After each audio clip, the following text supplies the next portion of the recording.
Zima 1939, blízko Kolaj, Finsko. 35letý rolník se choulil v hloubi sněhu. Jeho bílá kamufláž se dokonale slévala s mrazivou krajinou. Teploměr ukazoval -40 stupňů Celsia. V ruce svíral finskou variantu pušky Mosin Nagant, model M2830 se sériovým číslem 35281, žádný optický zaměřovač, pouze železná mířidla. V ústech měl sníh, aby jeho dech v mrazivém vzduchu nevytvářel viditelnou páru, která by prozradila jeho pozici.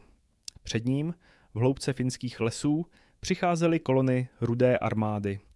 Sovětští vojáci v tmavých uniformách kontrastovali se sněhovou bílou krajinou jako živé terče. Rolník se jmenoval Simo Häyhä a během následujících 100 dní se stane nejsmrtelnějším odstřelovačem v historii. Mužem, kterého sovětští vojáci budou nazývat Bílá smrt. To, co Stalin neuměl předvídat, bylo, že tento tichý, pouhých 160 cm vysoký rolník z Rautjärvi se stane živoucím důkazem toho, že v některých typech boje nejsou čísla tím nejdůležitějším faktorem, že terén, klima, odhodlání a dovednosti mohou vyrovnat zdánlivě nerovné podmínky a že někdy jeden muž s puškou, sněhem v ústech a absolutní znalostí lesní krajiny dokáže změnit průběh bitvy způsobem, který žádný generál nedokáže předpovědět. Příběh o tom, jak se Simo Häyhä stal legendou, však nezačíná válkou, ale mnohem dříve. V klidném životě finského rolníka, který trávil své dny prací na farmě a lovem v lesích jihovýchodního Finska. Narodil se 17. prosince 1905 v osadě Kýskinen v obci Rautjärvi ve Viipurské provincii v jižním Finsku, nedaleko ruských hranic.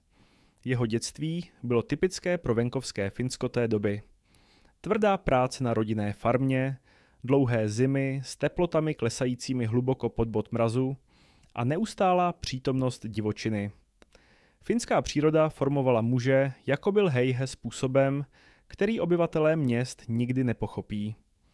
Když tráví člověk své mládí v lesích, kde jediný omyl může znamenat smrt pod chlazením nebo útok divokého zvířete, naučí se trpělivosti, tichu a pozornosti k detailům. Häyhä byl od mládí vynikající lovec. Znal lesy kolem Rautjärvi jako nikdo jiný. Věděl, kde se zvěř pohybuje, jak se postavit proti větru, aby jeho pach zvířata nezaznamenala, a jak zůstat nehybný po hodiny, čekající na perfektní okamžik pro výstřel. Tyto dovednosti, získané v letech strávených lovem, se stanou základem jeho budoucích úspěchů jako odstřelovače. V roce 1925, ve věku 19 let, Häyhä nastoupil povinnou vojenskou službu, jak to vyžadoval finský zákon. Byl přidělen k cyklistickému praporu 2 v Raivolovi ve Viipurské provincii. Během své 15měsíční služby ukázal takový talent, že byl vybrán k výcviku poddůstojníků a sloužil jako brancový důstojník u cyklistického praporu 1 v Terijoki. Jeho nadřízení si všimli jeho schopnosti odhadnout vzdálenosti se smrtící přesností. Major Tapio Saarelainen, který Häyhä osobně poznal a napsal o něm 5 knih, včetně jeho biografie, později zdokumentoval, že Häyhä dokázal odhadnout vzdálenost až 150 metrů s chybou maximálně 1 metr. Tato dovednost, kombinovaná s jeho střeleckými schopnostmi, ho předurčovala k roli odstřelovače. Ačkoliv formální výcvik odstřelovače dostal až v roce 1938, rok před vypuknutím války. Po dokončení vojenské služby se Häyhä vrátil do civilního života. Stal se členem Suojeluskunty, finské dobrovolnické milice, která fungovala podobně jako Národní garda ve Spojených státech. Tato organizace byla složena z dobrovolníků, mnoho z nich byli venkovští lidé, lovci a střelci. Suojeluskunta vlastnila továrnu na zbraně Sako, což ukazuje, jak vážně Finové brali obranu své země. Členové se pravidelně a realisticky cvičili. Obrovský důraz byl kladen na střeleckou přesnost. Häyhä využíval každou volnou chvíli k procvičování své střelby. Účastnil se střeleckých soutěží ve Viipurské provincii a jeho domov byl údajně plný trofejí za střeleckou dovednost. Heiha nebyl člověk, který by hledal pozornost. Na skupinových fotografiích ze svého mládí obvykle stál vzadu, až jeho pozdější úspěchy ho přinutili zaujmout ústřední místo. Byl tichý, mírný, introvertní. Jeho přátelé ho popisovali jako milého člověka, který si držel odstup a věnoval se své práci na farmě. Nikdo by na pohled neřekl, že z něj jednou bude jeden z nejsmrtelnějších mužů ve vojenské historii. V létě 1939 se mezinárodní situace rychle zhoršovala. Adolf Hitler a Josef Stalin podepsali pakt Molotov-Ribbentrop 23. srpna 1939 smlouvu o neútočení, která obsahovala tajné protokoly rozdělující východní Evropu do sfér vlivu. Finsko spadalo do sovětské sféry. 1. září 1939 Německo zahájilo invazi do Polska. O 2 dny později Británie a Francie vyhlásily Německu válku. 17. září začala sovětská invaze do Polska. Po pádu Polska si Německo a Sovětský svaz vyměnili obsazená polská území za účelem vytvoření nové hranice v souladu s ustanoveními paktu Molotov-Ribbentrop. Estonsko, Lotyšsko a Litva byly brzy donuceny přijmout smlouvy, které umožňovaly Sovětům zřídit vojenské základny na jejich území. Estonsko přijalo ultimátum podpisem dohody 28. září. Lotyšsko a Litva následovaly v říjnu. Na rozdíl od 3 pobaltských zemí, Finsko zahájilo postupnou mobilizaci pod záminkou dodatečného osvěžovacího výcviku. Sověti již zahájili intenzivní mobilizaci poblíž finských hranic v letech 1938 až 1939. 5. října 1939 pozvali Sověti finskou delegaci do Moskvy k jednání. Sovětské požadavky byly jednoznačné. Stalin požadoval, aby Finsko odstoupilo značné příhraniční území výměnou za půdu jinde, přičemž tvrdil bezpečnostní důvody, především ochranu Leningradu, který byl pouhých 32 kilometrů od finské hranice. Požadoval také právo zřídit námořní základnu na poloostrově Hanko a další pozemky západně od Murmansku podél Barencova moře. SSSR nabízel jiné, strategicky méně důležité pohraničí jako kompenzaci. Finský prezident Kyösti Kallio požadavky odmítl. Pro Finy to nebyla jen otázka území. Byla to otázka suverenity, nezávislosti a důvěry. Finové si dobře pamatovali, že byli součástí ruského impéria po více než století, od roku 1809 do roku 1917. Vzpomínky na rusifikační politiku v 19. století a na počátku 20. století byly stále živé. Když se Finsko po ruské revoluci v roce 1917 vyhlásilo za nezávislé, následovala občanská válka mezi rudými gardami podporovanými bolševiky a bílými gardami podporovanými západními mocnostmi. Bílé gardy zvítězily a Finsko si udrželo nezávislost, ale ten konflikt zanechal hluboké jizvy. Když finská vláda odmítla sovětské požadavky, Stalin se rozhodl vzít si silou to, co nedokázal získat jednáním. 30. listopadu 1939 Sovětský svaz zahájil invazi do Finska na několika frontách. Začala zimní válka. Síly byly naprosto nerovnoměrné. Sovětský svaz vyslal přes 750 000 vojáků, více než 2500 tanků a přibližně 3000 letadel. Finská armáda i po plné mobilizaci čítala pouze asi 300 000 mužů. Měli kolem 3 desítek tanků a necelých 150 letadel. Z jakéhokoliv racionálního hlediska to byl souboj, který Finsko nemohlo vyhrát. Stalin očekával, že válka bude rychlá a snadná. Plánoval, že Finsko kapituluje do 21. prosince, což bylo datum jeho 60. narozenin. Andrej Ždanov, předseda nejvyššího zákonodárného orgánu v Sovětském svazu, dokonce zadal Dmitrij Šostakovičovi skladbu suitu na finská témata, která měla být provedena, když vojenské orchestry Rudé armády pochodují Helsinkami. Co Stalin a jeho generálové nezohlednili, bylo několik kritických faktorů. Za prvé, finský terén. Finsko je země hustých lesů, tisíců jezer a ve zimě pokryto metry sněhu. Není to krajina vhodná pro masové tankové útoky nebo rozsáhlé vojenské manévry. Za druhé, finské klima. Zima 1939-1940 byla jedna z nejchladnějších v historických záznamech. Teploty často klesaly k minus 40 stupňům Celsia. V takových podmínkách jakékoliv odhalené maso okamžitě riskovalo omrzliny. Zásoby zamrzaly během několika minut a nabývaly tvrdosti cihlových zdí.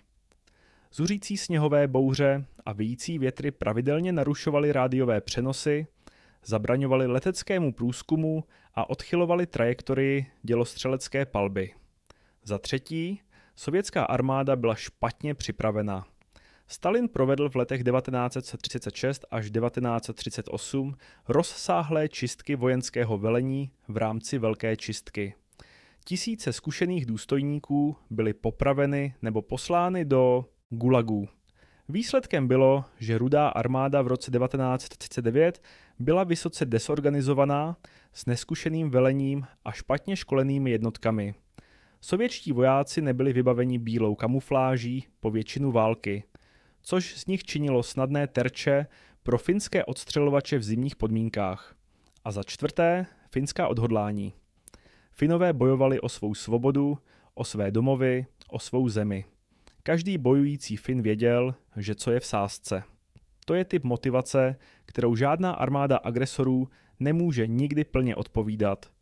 Když sovětská invaze začala, Simo Häyhä byl jako člen Suojeluskunty povolán do služby. Sloužil pod velením poručíka Arneho Juutilainena v 6. rotě pěšího pluku 34, Jalkaväkirikmenti 34 nebo Joar 34 během bitvy u Kollaj. Tato bitva se stala jednou z nejvýznamnějších obranných akcí zimní války. Kolaská fronta, ačkoliv stále pod obrovským tlakem, nikdy nepadla. Bojové heslo finských obránců bylo jednoduché. Kola pitá, kola vydrží. A vydržela. Häyhä přinesl do války svou vlastní pušku. Trval na tom, že musí používat své vlastní cvičební zbraň ze školy. Sako M2830 se sériovým číslem 35281 a číslem civilní gardy S60974. Tato puška byla finská varianta Mosin Nagant, známá pod přezdívkou Pistikorva, což doslovně znamená špic, kvůli podobnosti předního mířidla s hlavou psa plemene špic. Byla vyzbrojeno v ráži 7,62 P53R, finskou verzi ruského náboje. Proč Häyhä tak trval na použití své vlastní pušky? Důvod byl jednoduchý. Znal tu zbraň dokonale. Věděl přesně, jak se chová při různých teplotách. Znal její ráži, její váhu, způsob, jakým reaguje na spouštění. Pro odstřelovače je důvěrná znalost své zbraně stejně důležitá jako dobrý zrak nebo trpělivost. Když stiskne spoušť, nemůže být žádná nejistota, žádné váhání. Musí vědět přesně, kde kulka dopadne, a ta znalost přichází jen s 1000 hodinami praxe se stejnou zbraní. M2830 byla vynikající puška. Finové vzali základní ruský design Mosin Nagant a vylepšili jej. Přidali přesnější hlavně, vyrobené společnostmi jako Sikorodz, Sako a Tikka Koski. Spouštěcí mechanismus byl výrazně zlepšen přidáním spirálové pružiny pro vyhlazení tahu, což vedlo k spouští, která byla lehká přibližně 1,4 kg a měla čistý odpych, kvalita téměř bezprecedentní u vojenské pušky té doby. Železná mířidla byla přesná v celém rozsahu nastavení. Zadní mířidlo ve stylu žebříku, navržené Monstnerem, bylo známé svou přesností na vzdálenosti od 150 do 2000 metrů. Když své spolubojovníky používali nejmodernější teleskopické zaměřovače pro přiblížení cílů, Häyhä se držel železných mířidel. Jeho důvody byly zcela praktické. Za prvé, teleskopické zaměřovače zamlžují v extrémním chladu. Když teplota klesá k minus 40 stupňům, čočky zaměřovače mají tendenci se pokrývat námrazou nebo kondenzací, což je činí nepoužitelnými. Železná mířidla fungují za jakýchkoliv podmínek. Za druhé, teleskopický zaměřovač nutí střelce zvedat hlavu výše nad puškuř, čímž představuje větší cíl pro nepřítele. S železnými mířidly může odstřelovač udržovat mnohem nižší profil. Za třetí, odlesk slunce na čočkách zaměřovače může prozradit pozici odstřelovače. I v zatažené zimní dny může být dostatek světla, aby se odrážel od skla a vytvářel prodat blesk viditelný na velkou vzdálenost. Železná mířidla nemají tento problém.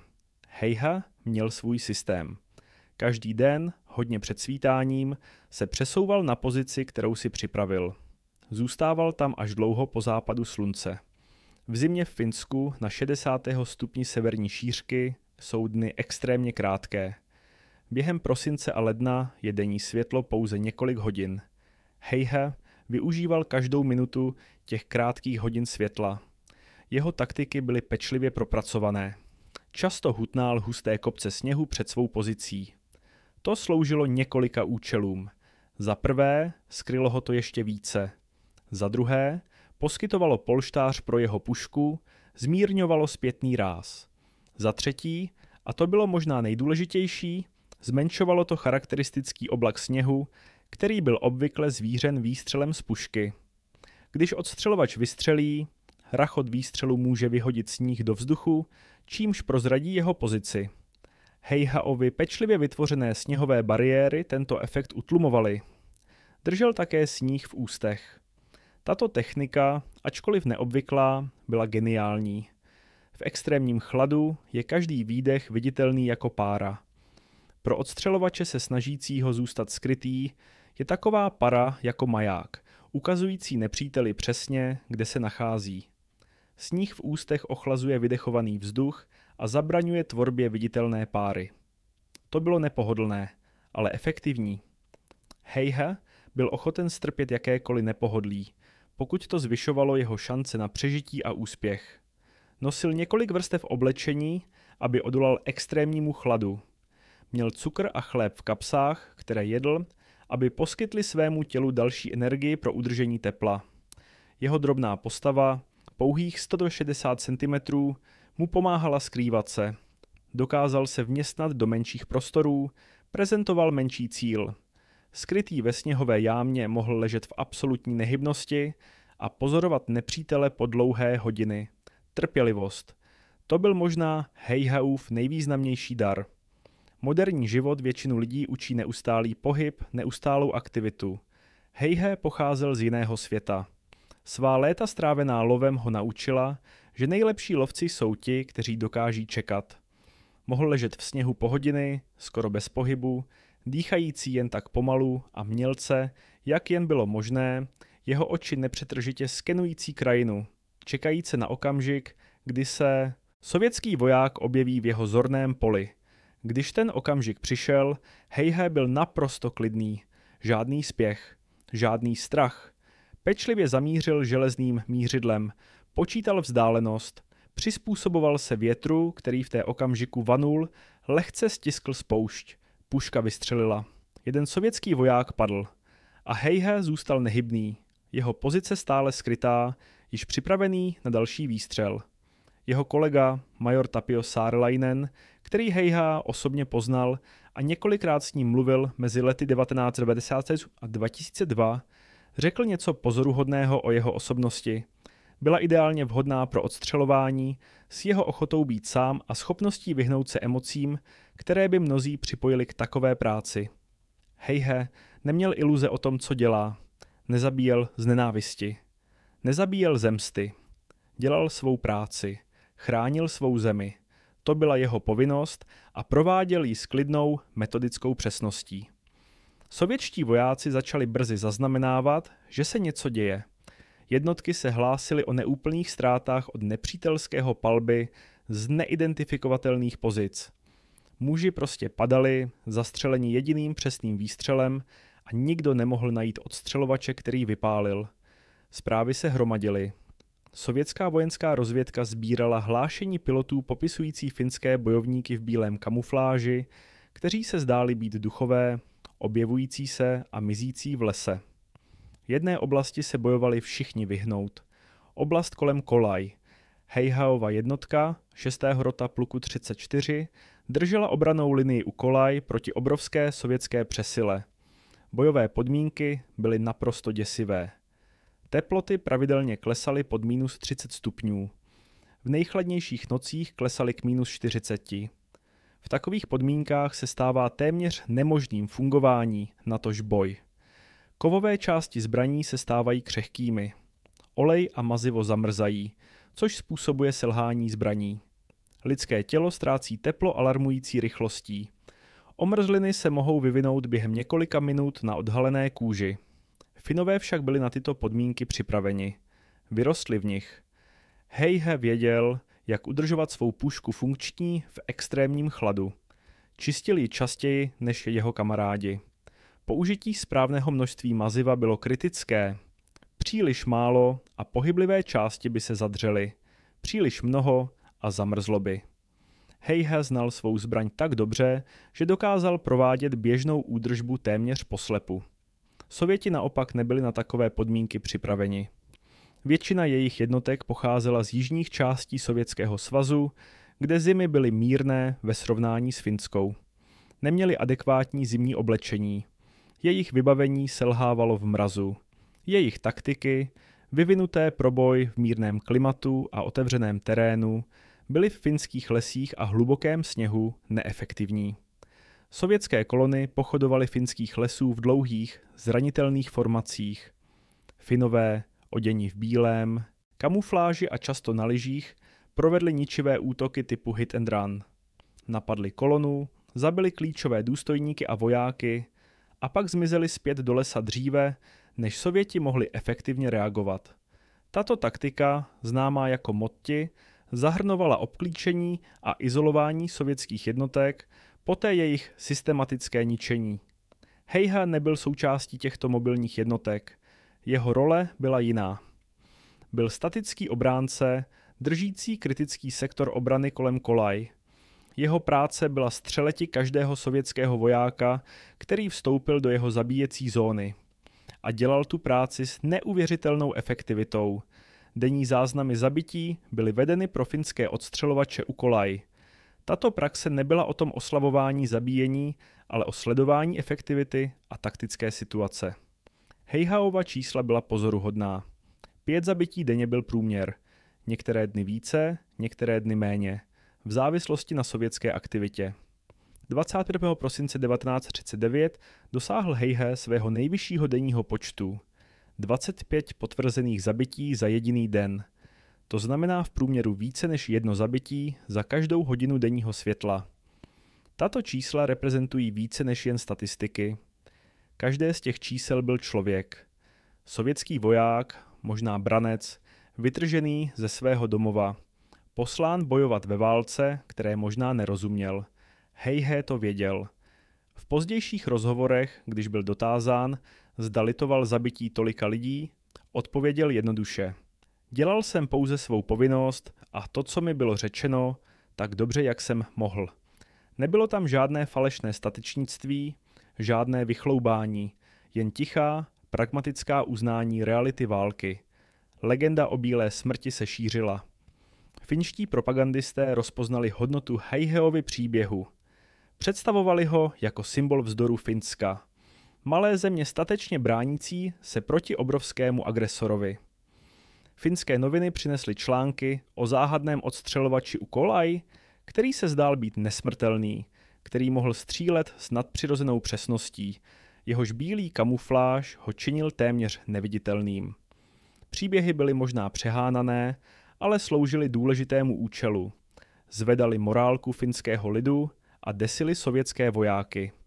Na sovětské straně se Heihe stal noční můrou.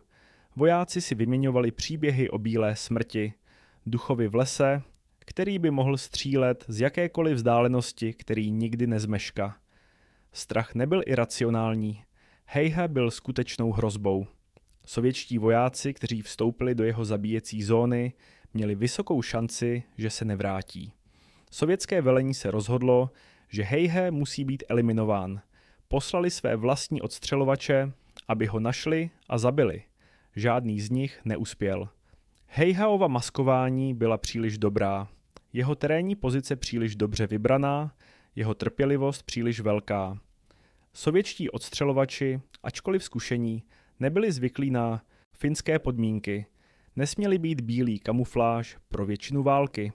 Když se snažili najít Heihou, často se oni sami stali cíli. Když odstřelovači selhali, Sověti zkusili těžkou dělostřelectvo. Bombardovali oblast, kde věděli, že Heihe operuje. doufajíc, že ho zabijí přímým zásahem nebo exploze střepin. Heiha přežil. Jeho pozice byly pečlivě vybrané přírodní foxhole a sněhové banky, které poskytovaly ochranu před dělostřelectvem. Po dělostřeleckém útoku by se jednoduše přesunul na jinou pozici a pokračoval ve svém smrtícím díle. Den co den, týden co týden, Heihaův počet zabití rostl. 50, 100, 150, 200. Čísla pokračovala v stoupání způsobem, který by byla téměř neuvěřitelný, pokud by nebyla důkladně zdokumentována. Velitel jeho divize, plukovník Antero Svensson, sledoval Heihaův pokrok s kombinací úžasu a hrdosti. Tento klidný rolník se stal nejsmrtelnějším zbraní jednotky. 17. února 1940, asi 80 dní po zahájení války, finská vláda oficiálně prohlásila Sima Haihau za hrdinu Finska. Byl oceněn křížem Kolaa, jedním z prvních 7 vyrobených ze stříbra. Jeho křížek měl číslo 4, za maršálem Mannerheimem, prezidentem Kyostym Kalim a velitelem jeho divize plukovníkem Anterem Svenssonem. Stejně tak dostal medaile svobody 1. a 2. třídy a kříže svobody 3. a 4. třídy. Poslední 2 ocenění byla normálně udělována pouze povýšeným důstojníkům, což ukazuje výjimečné uznání Heihaova přínosu. Jako dodatečnou poctu 17. února 1940 dostal Heiha ručně vyrobenou pusku Sako M2830 Pistikorva se sériovým číslem 100-781 darovanou Eugenem Johanssonem, švédským podnikatelem a podporovatelem Finska. Podle neoficiálního počtu vystřelil 219 vojáků Rudé armády v té době. Puška měla gravírovaný jmenovitý štítek a stala se jednou z Heihaových nejcennějších vlastnictví. Později ji daroval dědičné místnosti Karelského jägerského praporu, odkud byla převedena do sbírky Finského vojenského muzea po rozpuštění severní brigády Karelia v roce 2013. Ale i bílá smrt nebyla nesmrtelná. 6. března 1940, jen týden před koncem války, se situace dramaticky změnila. Sověti zahájili novou útočnou operaci proti Kollaj. Boje byly intenzivní. Heiha nebyl ve své obvyklé odstřelovací pozici. Byl s běžnými vojáky, bojoval jako vedoucí skupiny, používal samopal Suomi Cape 31 místo své pušky. Odhaduje se, že s tímto samopalem dosáhl přibližně 200 dalších zabití, ačkoliv tato čísla nebyla oficiálně započítána stejným způsobem jako jeho odstřelovací zabití. Během intenzivního boje něco strašného se stalo. Explozivní kulka, vystřelená sovětským vojákem, zasáhla Heihau do dolní levé čelisti. Dopad byl katastrofální. Kulka rozdrtila jeho čelist a vyrazila mu levý lícní ko. Jeho spolubojovníci, kteří ho našli, říkali, že měl polovinu obličeje pryč. Mysleli si, že je mrtvý. Položili ho na hromadu mrtvol. Pak jeden z vojáků všiml, že Heihaova noha se škube. Byl naživu. Sotva, ale naživu. Přenesli ho na nosítka a spěšně ho evakuovali do vojenské nemocnice. Lékaři se domnívali, že nepřežije.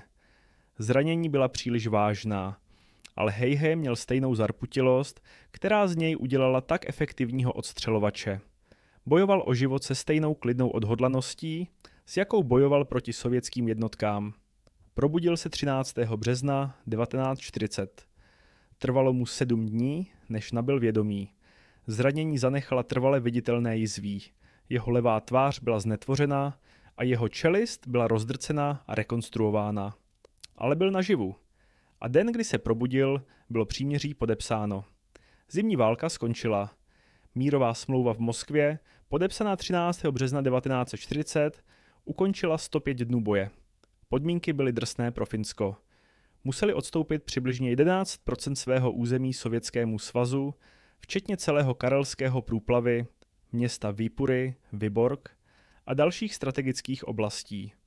Přibližně 420 000 Finů, téměř 12% obyvatelstva země, bylo vysídleno z postoupených území. Heihaova vlastní rodinná farma v Rautjärvi byla v postoupeném území, ztratil svůj domov. Ale Finsko přežilo jako nezávislá země. To bylo zásadní. Mnoho historiků věří, že bez hrdinského odporu Finů během zimní války by Stalin nejspíš pokračoval v úplné anexi země, jako učinil s pobaltskými státy. Finská odhodlanost, stělesněná muži jako Simo Häyhä, přesvědčila Stalina, že plná okupace Finska by byla příliš nákladná. Statistiky zimní války jsou ohromující. Finsko ztratilo přibližně 24 000 vojáků zabitých a dalších 44 000 zraněných. Sovětské ztráty byly exponenciálně vyšší. Sovětský ministr zahraničí Vjačeslav Molotov veřejně uznával bezprostředně po válce, že téměř 49 000 sovětských vojáků zahynulo. To bylo dramaticky podhodnoceno. Když byly v roce 1993 zpřístupněny tajné sovětské vojenské archivy, ukázala pravda. 127 000 sovětských bojovníků bylo zabito nebo pohřešováno v akci. Další odhady umístily celkové sovětské ztráty až na 200 000 mrté mrtvých. Sanitární ztráty, zranění, omrzliny, nemoc byly další 206 000 příslušníků. Celkové sovětské ztráty překonaly 330 000 mužů. Poměr zabití byl pozoruhodný. Za každého zabitého finského vojáka zabil Sověti přibližně 5 sovětských vojáků. To je jeden z nejvíce lopsejdenních poměrů obětí v moderní válečné historii a ukazuje efektivitu finského odporu. Mezinárodní reakce na zimní válku byla významná. Liga národů odsoudila sovětskou invazi a vyloučila Sovětský svaz z organizace. Mnoho zemí, včetně Švédska, Británie a Spojených států, sympatizovalo s Finskem. Švédsko poskytlo zbraně, peníze a dokonce 2 pěší prapory dobrovolníků. Jiné země poskytly vojenskou pomoc, ale přišla pozdě a v omezených množstvích, často blokována německým zásahem. Britská a francouzská vláda skutečně zvážily vyslání expedičních sil na pomoc Finsku. Plány byly vypracovány, ale války mezi západními spojenci a Německem, tento podivný konflikt nebyl v plném proudu a intervence proti Sovětskému svazu, který nebyl oficiálně ve válce s západními mocnostmi, byla diplomaticky komplikovaná. Nakonec se rozhodli nezasahovat, což bylo pravděpodobně pro všechny nejlepší. Finská sovětská válka zůstala omezená. Rozšíření do širšího konfliktu mohlo mít nepředvídatelné následky. Špatný výkon Sovětského svazu ve Finsku měl vážné důsledky. Adolf Hitler a německé vojenské velení pozorně sledovali konflikt. Povzbudil jejich představy, že Rudá armáda byla slabá a že invaze do Sovětského svazu by mohla být úspěšná. Toto hodnocení, částečně založené na zimní válce, přispělo k Hitlerovu rozhodnutí zahájit operaci Barbarossa v červnu 1941. Ironie je, že finský odpor, který tak ponížil Sovětský svaz, může nepřímo přispěl k německé invazi, která nakonec vedla k pádu nacistického Německa. Pro samotného Häyhäu trvalo obnovení několik let. Kulka zničila jeho čelist a vyrazila mu část obličeje. Vyžadovalo to četné operace. Jeho tvář zůstala trvale znetvořena, viditelné připomínky války, ale jinak se úplně zotavil. Krátce po zimní válce, 28. srpna 1940, finský polní maršál Carl Gustaf Emil Mannerheim povýšil Häyhäu přímo z Alikersandtju, nejnižší vojenská hodnost pod důstojníka, na Venrikky, první vojenská hodnost důstojníka. Tento bezprecedentní skok v hodnosti odrazil nesmírné uznání Häyhäova přínosu. V roce 1941 byl Häyhä také nominován na rytíře Mannerheimova kříže, nejprestižnější finské vojenské vyznamenání. Kvůli administrativním důvodům však rytířství nebylo uděleno, protože křížek nebyl udělován nikomu výhradně za úspěchy v zimní válce. Přesto dostal křížek Kola, jeden z prvních 7 vyrobených ze stříbra, Numeration 4. Po válce se Häyhä vrátil do civilního života. Finská vláda mu udělila farmu jako ocenění za jeho službu. Usadil se ve Valkeajärvi v Ruokolahti, malé obci na jihovýchodě Finska nedaleko sovětských hranic. Vrátil se k tomu, co znal nejlépe. Farmařství a lov. Stal se úspěšným lovcem losů a chovatelem psů. Specializoval se na chov karelských medvědích psů, tradiční finské lovecké plemeno. Zúčastnil se četných loveckých skupin po léta, včetně těch s finským prezidentem Urho Kekkonem. Heiha nikdy nemluví veřejně o svých válečných zkušenostech. Byl známý ve svém rodném městě jako tichý, pokojný muž, který miloval přírodu a často byl viděn se svým loveckým psem Killem. Neslavil své válečné úspěchy. Nev vychloubával se. Pro něj to byla prostě práce, kterou udělal, protože jeho země to potřebovala. V roce 2001, ve věku 95 let, byl Heihe dotázán novinářem, zda kdy litoval zabití tolika lidí. Jeho odpověď byla charakteristicky stručná. Dělal jsem pouze to, co mi bylo řečeno, tak dobře, jak jsem mohl. Nebyl tam žádný hrdý hrdina, žádný dramatický výrok. Jen pragmatická uznání muže, který udělal svou povinnost. Heihe zemřel 1. dubna 2002 v pokročilém věku 96 let. Žil déle než téměř všichni jeho současníci ze zimní války. Viděl svou zemi přežít další konflikt. Pokračovací válku let 1941-1944, když Finsko bojovalo po boku Německa proti Sovětskému svazu ve snaze získat zpět ztracená území. Heihe neúčastnil se této války kvůli svým zraněním, ale sledoval, jak jeho země procházela těmito temnými roky a nakonec znovu dosáhla křehkého míru se svým obrovským východním sousedem. Muzeum Kolaa a Simo Heiha, otevřené v roce 1983, je umístěno ve vesnici Mittila v Rautjärvi, v bývalé nemocnici. Muzeum pokrývá bitvu u Kolaj a obsahuje speciální stálou výstavu věnovanou životu Sima Heiha. V roce 2004 ve velkém finském televizním pořadu a hlasování Suuret suomalaiset, Velcí Finové, které určilo 100 největších Finů všech dob, byl Heihe umístěn na 74. místě. V roce 2017 byl objeven Heiheův soukromý válečný memoár, napsaný v roce 1940, několik měsíců potom, co byl zraněn. Tento memoár, nazvaný Sotamuistoja, válečné vzpomínky, popisuje jeho zkušenosti před a během zimní války od 13. listopadu 1939 do 13. března 1940. Skrývaný po desetiletí, dokument poskytoval první pohled na Heiheův vlastní účet jeho služby. V memoáru začíná Heihe tím, že to nazývá jeho seznamem hříchů a odhaduje celkový počet, který zastřelil, na přibližně 500. Toto číslo se stalo předmětem historické debaty. Velitel divize Heihe, plukovník Svensson, připsal mu 219 potvrzených zabití z pušky a stejný počet zabití ze samopalu, když mu udělil čestnou pušku 17. února 1940. Vojenský kaplan Antti Rantamaa zaznamenal ve svém deníku 259 potvrzených zabití z pušky a stejný počet zabití ze samopalu od začátku války do 7. března 1940, jeden den poté, co byl Heihe vážně zraněn. Jiné zdroje použili číslo 505 nebo dokonce vyšší.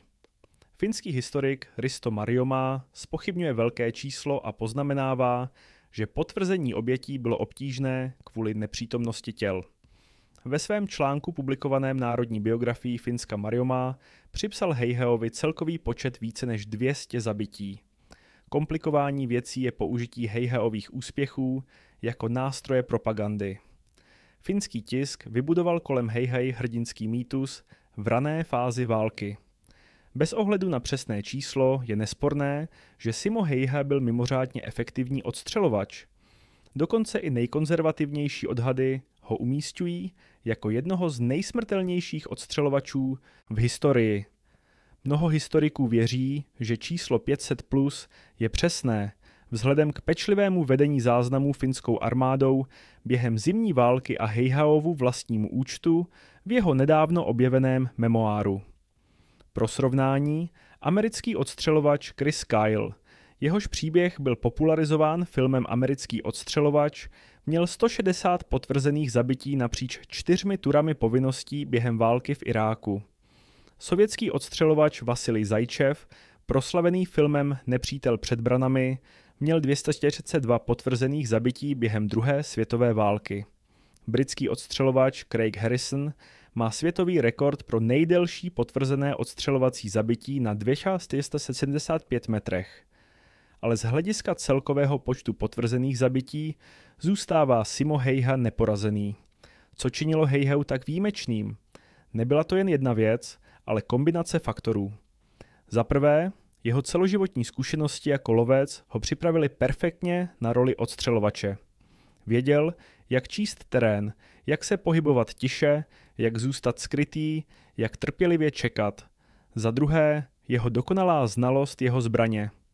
Používal stejnou pušku po léta, trénoval s ní nespočetné hodiny, znal ji lépe než většina lidí zná své vlastní ruce. Za třetí, jeho fyzické vlastnosti.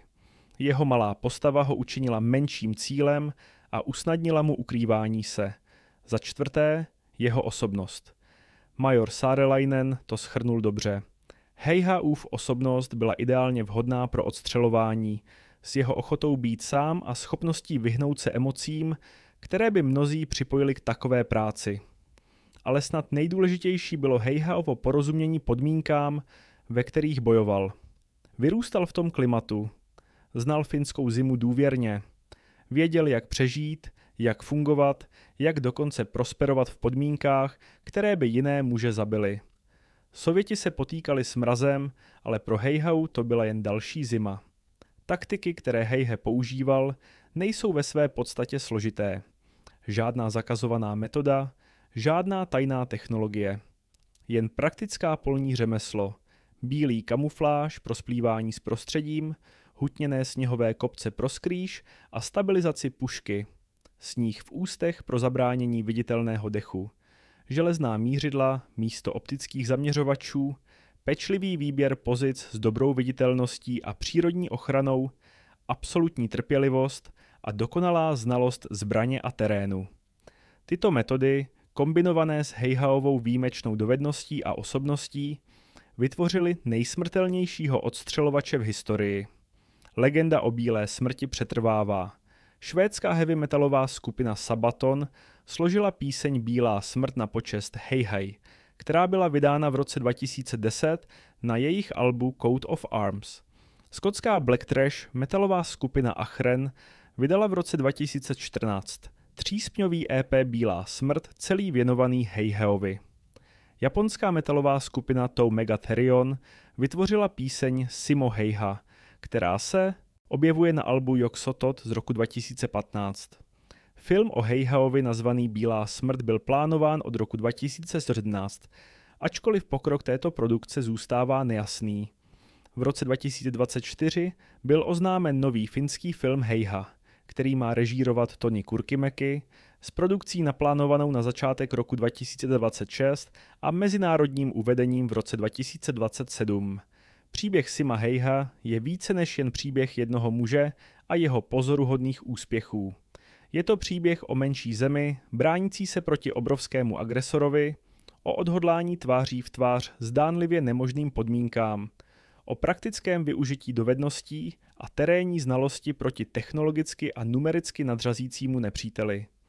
Je to příběh o tom, že někdy nejlepší zbraně nejsou nejnovější technologie nebo nejmohutnější síly, ale základní dovednosti, trpělivost a důvěrné znalosti prostředí. Když sovětské jednotky vstoupily do finských lesů v listopadu 1939, očekávali snadné vítězství. Co našli místo toho, byla noční můra. Finští obránci v bílém kamufláži, kteří znali každý strom, každý kopec, každou cestu. Obránci, kteří dokázali lyžovat rychleji, než sovětské jednotky mohly pochodovat. Obránci, kteří dokázali střílet s smrtící přesností i v nejtěžších podmínkách. A mezi těmito obránci byl jeden muž, jeden klidný rolník s puškou a sněhem v ústech, který se stal symbolem finského odporu. Simo Heiha nikdy nehledal slávu. Nikdy nechtěl být hrdina. Chtěl jen chránit svou zemi, udělat svou povinnost. Že se stal legendou, byla důsledek jeho výjimečné dovednosti a okolností zimní války. Ale pro Heihau samotného to bylo vždy jednoduché. Dělal to, co mu bylo řečeno, tak dobře, jak mohl. Nic víc, nic méně.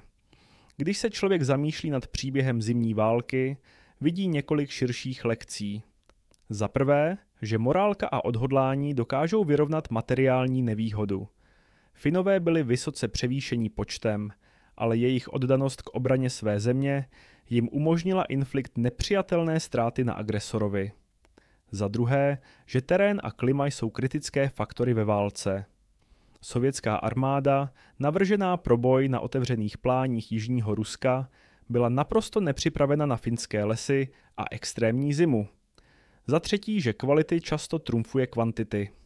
Finští vojáci, dobře vycvičení a motivovaní, byli mnohem efektivnější než jejich sovětské protějšky, ačkoliv daleko méně početnější.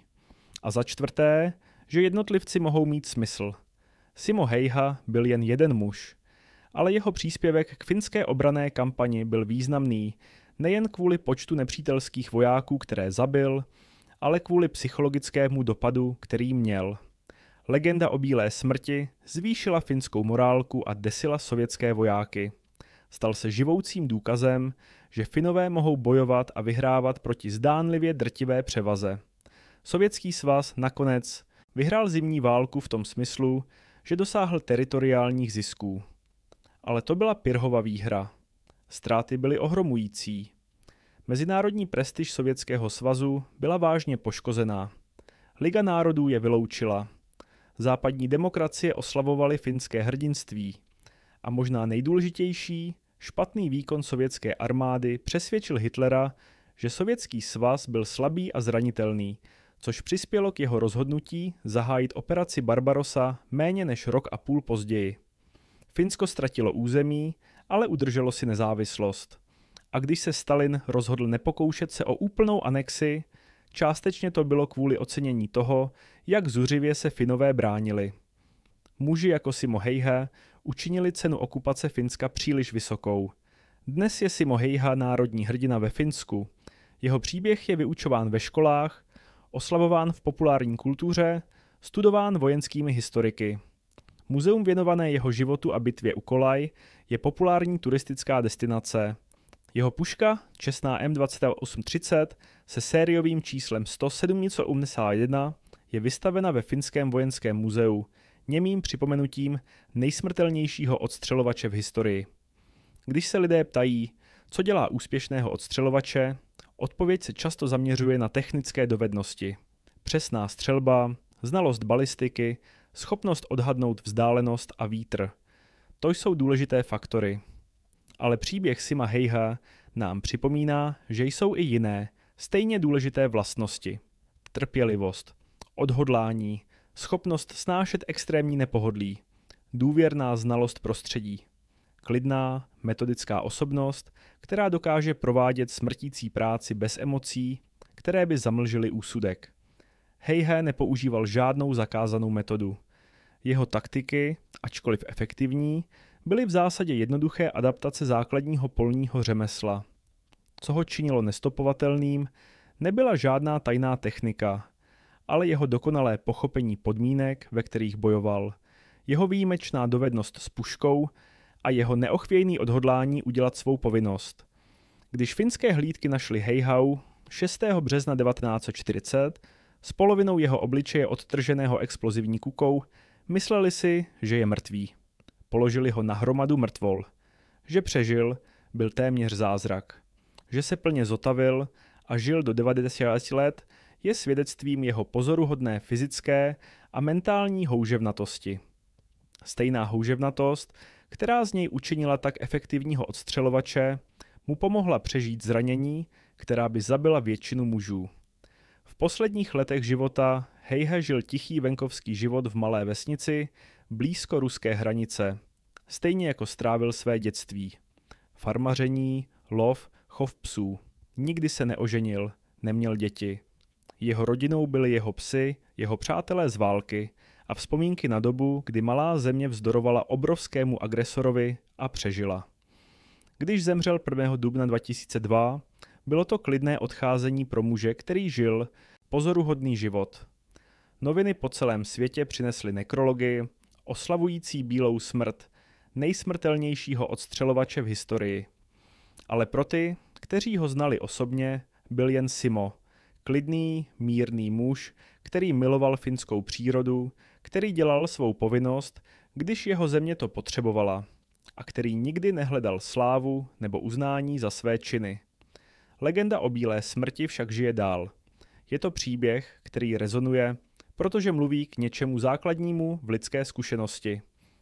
Myšlenka, že jedinec, správně dovedný a správně motivovaný, může mít významný dopad.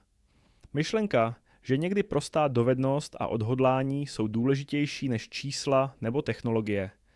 Myšlenka, že malý může za správných okolností porážet velkého. Pro Finsko je Simo Häyhä více než jen války hrdina. Je to symbol národní identity, vzdoru, odhodlání zachovat nezávislost tváří v tvář zdánlivě nemožným podmínkám. Jeho příběh připomíná Finům, že přežili jako národ kvůli odhodlání lidí, kteří byli ochotní obětovat všechno pro ochranu své země. Pro vojenské historiky a studenty války příběh Häyhä poskytuje cenné lekce o důležitosti terénní znalosti, o síle defenzivního boje za správných podmínek, o psychologickém dopadu vysoce efektivních jednotlivých bojovníků, o tom, jak polní řemeslo a základní dovednosti mohou být stejně důležité jako pokročilá technologie. A pro běžné lidi, kteří nejsou vojáci ani historici, příběh Sima Häyhä je připomínka, že nesmírné úspěchy jsou možné, když někdo kombinuje výjimečnou dovednost s odhodláním a okolnosti, které umožňují tyto dovednosti zazářit. Häyhä nebyl Superman. Byl to člověk, produktem svého prostředí a své doby, který měl dovednosti, které byly perfektně vhodné pro konkrétní situaci, do které byl postaven. Fialově barvené palivo změnilo P-51 Mustangy z dobrých stíhaček na výjimečné stíhačky, jak jsme se dozvěděli v předchozím příběhu. Podobně bílý kamufláž, železná mířidla a sníh v ústech změnili Sima Häyhäu z dobrého střelce na nejsmrtelnějšího odstřelovače v historii. Oba příběhy ukazují, jak malé výhody, ať už pokročilé palivo nebo jednoduché polní řemeslo, mohou mít rozhodující dopad na výsledek konfliktu. V obou případech šlo o pochopení a využití každé dostupné výhody. Spojení chemici pochopili, že lepší palivo může změnit výkon letadla. Simo Häyhä pochopil, že lepší polní řemeslo a dokonalá znalost prostředí může změnit efektivitu odstřelovače. Oba příběhy jsou o maximalizaci výhod, o využití toho, co máte k dispozici, k dosažení výsledků, které překonávají očekávání. Když sovětské jednotky vstoupily do Finska v listopadu 1939, očekávali rychlé vítězství. Měli čísla, technologii, zdánlivě ohromující výhodu. Co nepočítali, zbyl terén, klima a odhodlání finského lidu. A rozhodně nepočítali s muži jako Simo Häyhä, rolníkem s puškou, který poznal lesy lépe než většina lidí, zná své vlastní domy, který dokázal střílet s přesností, která se zdála být nadpřirozená, který byl ochoten snášet jakoukoliv nepohodu pro ochranu své země. Konečné sčítání ukazuje kumulativní efekt finských výhod. Přibližně 26 000 finských vojáků zemřelo během zimní války, ale infliktovali více než 127 000 potvrzených zabití na sovětské síly s celkovými sovětskými ztrátami překonávajícími 330 000 mužů. Tato čísla reprezentují nejen vojenské statistiky, ale příběh o malém národu, bránící se proti obrovskému agresorovi a přežívajícím kvůli odvaze, dovednosti a odhodlání. Simo Häyhä nebyl výhradně odpovědný za tento výsledek, ale byl významným přispívajícím faktorem. Reprezentoval okraj nadřazenosti, který činil rozdíl mezi úzkou bitvou a rozhodným vítězstvím. 500 plus zabití, která dosáhl, reprezentovala nejen velocity, ale také dovednost a polní řemeslo.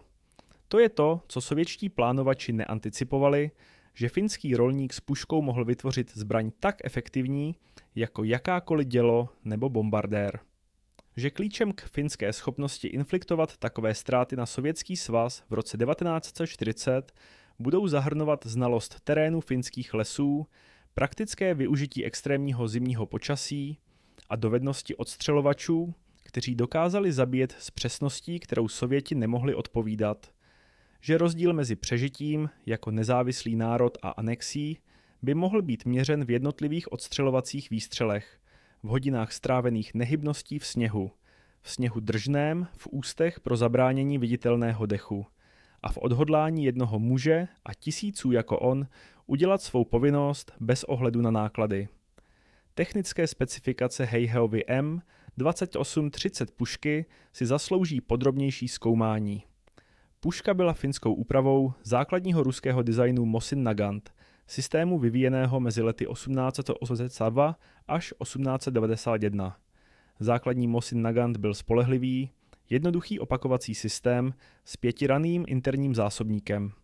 Hlaveň měřila přibližně 730 mm.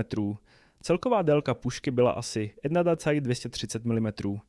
Váha byla přibližně 4,3 kg, dostatečně těžká na absorpci zpětného rázu, ale ne tak těžká, aby byla nepohodlná pro dlouhodobé nošení. Finská modifikace M2830 vylepšila základní design několika způsoby. Hlaveň byla vyrobena s vyšší přesností, často z lepší oceli než sovětské verze. Spouštěcí mechanismus byl přepracován s přidáním spirálové pružiny pro snížení velmi dlouhého předzdvihu, což vytvořilo mnohem čistější a lehčí spoušť, přibližně 1,4 kg na místo standardních 2,5 až 3,5 kg sovětských verzí. Zadní mířidlo ve stylu žebříku, navržené Wilhelmem Mansnerem, umožňovalo nastavení od 150 do 2000 metrů. Podle mikrometrických měření a srovnání s moderními Lapua D46-47 daty trajektorie střely se ukázalo, že značení byla porovnána s finskou střelou Lapua D46 překvapivě přesně v celém rozsahu nastavení. Finové také přidali hliníkovou vložku pod přední čepici pažby, což zlepšovalo přesnost zabráněním prohnutí dřevěné pažby. Pažba sama byla tlustší a těžší než standardní sovětské verze, vyrobená z kvalitního břízy nebo ořechu s odolným lakovým povrchem. Kovové části byly modře oxidované, ačkoliv závěr byl dokončen v bílé. Čisticí násady přicházely buď modře oxidované nebo dokončené v bílé. Munice použitá v M2830 byla ráže 7,62 53R, finská verze ruského náboje 7,62 54R. Tyto dva náboje byly prakticky identické a vzájemně zaměnitelné, což umožňovalo finským jednotkám používat zachycenou sovětskou munici. Střela měřila 7,62 mm v průměru, měla hmotnost přibližně 11,8 gramů, 182 grainů a opouštěla hlaveň rychlostí přibližně 810 metrů za sekundu. Efektivní dostřel pro zkušeného střelce s železnými mířidly byl přibližně 300 až 400 metrů, ačkoliv puška byla technicky schopna zasáhnout cíle na vzdálenosti přes 500 metrů za ideálních podmínek. Pro odstřelovače jako Heihe byla znalost balistiky kritická. Musel pochopit, jak gravita působí na střelu během jejího letu, jak vítr ovlivňuje trajektorii, jak teplota ovlivňuje rychlost střely a hustotu vzduchu. V extrémně chladném vzduchu je hustota vyšší, což vytváří větší odpor a mírně zpomaluje střelu. To znamenalo, že Heihe musel upravit svá zaměření pro vzdálenost mírně odlišně v minus 40 stupňů, než by to udělal v normálních teplotách. Zpětný ráz M2830 byl zvladatelný díky váze pušky a designu pažby. Po výstřelu se puška posunula zpět proti rameno střelce, ale díky hutnému sněhu, který Heihe nakládal před svou pozici, byl tento pohyb tlumen. To umožňovalo rychlejší následné výstřely, pokud byly potřeba, ačkoliv Heihe obvykle preferoval jednotlivé, pečlivě zaměřené výstřely. Údržba pušky v extrémním chladu vyžadovala speciální péči. Konvenční olej a mazivo by zamrzly, způsobující selhání mechanismu. Finští odstřelovači používali minimální množství velmi lehkého oleje, nebo někdy žádný olej vůbec, spolehající se na čistotu a přesnost finského strojového obrábění, aby zajistili hladké fungování. Heihe údajně čistil svou pušku častěji než to jeho spolubojovníci, zajišťující, že žádný zbytek oleje nebo vlhkost nemohl zamrznout a ohrozit funkci zbraně. Spolehlivost byla naprosto kritická. Odstřelovač, jehož puška selže v kritickém okamžiku, je mrtvý muž. M2830 s její jednoduchou, robustní konstrukcí byla známá svou spolehlivostí. Závěrový systém byl přímočarý. Střelec vytáhl závěr nahoru a zpět, vyhodil prázdnou nábojnici, posunul závěr dopředu, nabil další náboj ze zásobníku a stlačil závěr dolů zpět do uzamčené polohy. Celý proces mohl být proveden v několika sekundách zkušeným střelcem i při nošení těžkých zimních rukavic. Porovnání s jinými odstřelovacími puškami té doby ukazuje výhody finského designu. Sovětští odstřelovači používali Mosin Nagant 9130 s teleskopickým zaměřovačem PE nebo PEM, později PU. Tyto zaměřovače poskytovaly 3,5 násobné zvětšení, což bylo užitečné pro identifikaci a zaměření vzdálených cílů.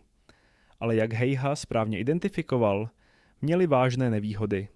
Zaměřovač nutí střelce zvedat hlavu výše, představující větší cíl. V extrémním chladu čočky zamlžují a odlesk slunečního světla na čočkách může prozradit pozici odstřelovače. Němečtí odstřelovači během zimní války byli vybaveni puškami jako karabiner 98K s různými zaměřovači. Britští odstřelovači používali Lee Enfield Chevauche 4MK i Podača Sasatý s teleskopickým zaměřovačem CC2. Američtí odstřelovači později ve válce používali M93 Springfield nebo M1C Garand s zaměřovači. Všechny tyto systémy měly své výhody, ale pro specifické podmínky zimní války, extrémní chlad, krátké dny, husté lesy, Heihaův přístup se železnými mířidly se ukázal být vysoce efektivní. Psychologický aspekt odstřelování je často přehlížen v diskuzích o technických dovednostech. Schopnost zabíjet jiného člověka na dálku, opakovaně, den co den, vyžaduje specifickou mentalitu. Mnoho vojáků, dokonce i v boji, má obtíže s přímým zabíjením, vědomým zamířením a stisknutím spouště. Vědomostí, že tato akce ukončí život jiného člověka. Psychologové, kteří studovali bojové chování, zjistili, že významné procento vojáků v tradičních bojích nikdy nepřipálí své zbraně proti nepříteli nebo střílí nad jejich hlavami. Odstřelovač nemůže mít tyto zábrany. Každý výstřel je záměrný, cílený akt zabíjení. Odstřelovač vidí svůj cíl, často v detailech. Obličej člověka, jeho pohyby, někdy dokonce jeho výrazy. A pak cíl zaniká. Major Sarelainen poznamenal, že Heihaova osobnost byla ideálně vhodná pro tuto roli. Byl ochoten být sám, dokázal izolovat se emocionálně od aktu zabíjení. Viděl to jako úkol, který musel být proveden. Nic víc, nic méně. To nevyžaduje psychopatii nebo nedostatek empatie. Heiha podle všech účtů byl mírný, milý člověk v civilním životě, ale měl schopnost oddělovat své osobní pocity od svých povinností jako voják. Když měl pušku v rukou a sovětského vojáka v mířidlech, nebyl to osobní, byl to úkol. Jeho země byla napadena. Sovětští vojáci byli agresoři. Zabíjení jich bylo ochranou jeho domova, jeho lidu, jeho způsobu života. Tento rámec umožňoval Heihaovi dělat to, co muselo být děláno, bez psychologické škody, kterou mnozí jiní odstřelovači zažívají. Po válce žil Heiha klidný, produktivní život. Netrpěl viditelným posttraumatickým stresovým rozladou, ačkoliv je nemožné vědět, jaké vnitřní démony možná čelil. Nikdy veřejně nemluvil o svých zkušenostech podrobně. Byl soukromý muž, který preferoval jednoduchost venkovského života nad složitostmi města nebo slávu jeho válečných úspěchů. Srovnání s jinými slavnými odstřelovači v historii poskytuje kontext pro Heihaova úspěchy. Vasili Zajcev, sovětský odstřelovač během bitvy o Stalingrad, je připisováno 242 potvrzených zabití.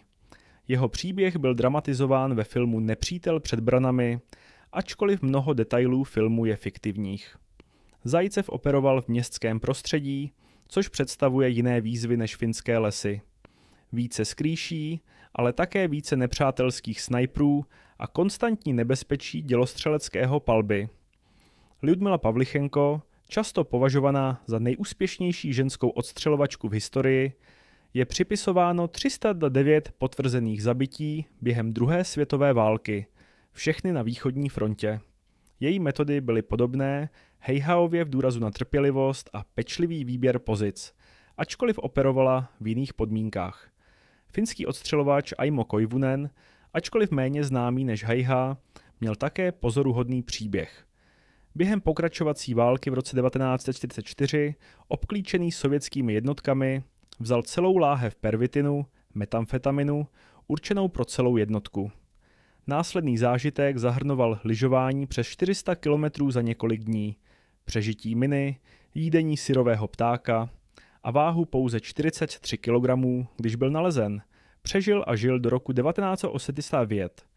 Ačkoliv ne odstřelovač v Heihaově stylu, jeho příběh ilustruje extrémní podmínky a nesmírné akty přežití během finských válek. Carlos Hadcock, americký odstřelovač Marines během vietnamské války, je připisováno 93 potvrzených zabití. Jeho nepotvrzený počet byl mnohem vyšší, možná přes 300. Hadcock byl známý svými dlouhými, trpělivými operacemi, včetně jedné mise, kdy se plazil přes 1500 metrů otevřeného terénu přes 3 dny, pohybující se pouze několik palců v hodině, aby se dostal do pozice pro jediný výstřel na severovietnamského generála. Jeho metody byly v mnohém podobné Heihaově. Důraz na trpělivost, maskování a dokonalou znalost jeho zbraně.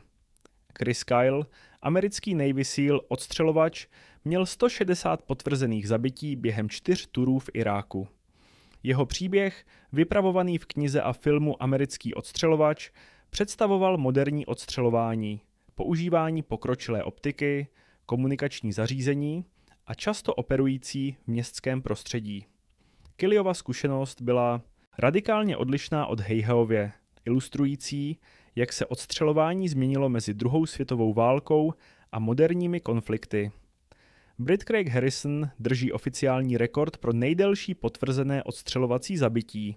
Zasáhnul 2 Taliban bojovníky v Afghánistánu v roce 2009 ze vzdálenosti 2475 metrů, používající L115A3 pušku 338 Lapua Magnum. Tento výstřel, vyžadující více než 6 sekund letu času střely, byl téměř trojnásobnou efektivní dostřel pušky a vyžadoval extrémně pokročilé pochopení balistiky a podmínek větru. Co všechny tito odstřelovači sdílejí, jsou základní vlastnosti. Výjimečná střelecká dovednost, trpělivost, schopnost zůstat klidný pod tlakem a odhodlání dokončit misi. Ale Heiha zůstává jedinečný v několika ohledech. Za prvé, jeho čistý počet potvrzených zabití v tak krátkém časovém období, přes 500 za pouhých 98 až 100 dní, zůstává bezkonkurenční.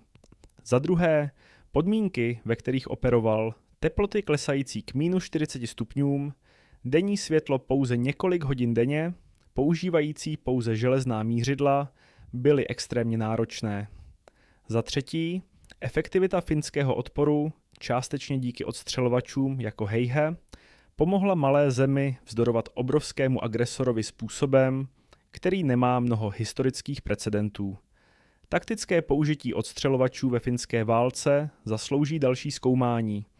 Finská obranná strategie spoléhala silně na znalost terénu, mobility a přesné palby. Finské lesy s tisíci jezery a hustým porostem nebyly vhodné pro masové tankové útok nebo rozsáhlé vojenské manévry preferované sovětskou doktrínou.